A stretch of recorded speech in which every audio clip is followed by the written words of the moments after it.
ہمارے چینل کو سبسکرائب کریں اور بیل آئیکن دبائیں۔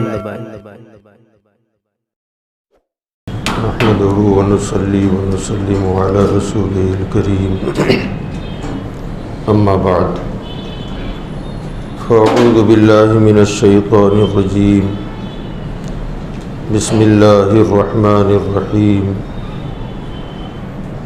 لقد خلقنا الإنسان في أحسن تقويم ثم رددناه أسفل سافلين وقال تبارك وتعالى في مقامه الآخر لقد كرمنا بني آدم صدق الله مولانا العلي العظيم وبلغنا رسوله النبي الأمين المتين الكريم معزز محترم سامعین کرام السلام علیکم ورحمۃ اللہ وبرکاتہ۔ ان اللہ وملائکتہ یصلون علی النبی یا ایھا الذین آمنوا صلوا علیہ وسلموا تسلیما۔ اللہم صل علی سیدنا ونبینا مولانا محمد وعلی آلہ واصحابہ وبارک وسلم صلاۃ و سلاما علیک یا سیدی یا رسول اللہ صلی اللہ تعالی علیہ وآلہ وصحبہ وسلم۔ حضرات گرامی، قرآن پاک کی جن آیتوں کی تلاوت کا شرف میں نے حاصل کیا ہے، اس میں اللہ تبارک و تعالی انسان کی تعریف بیان فرما رہا ہے۔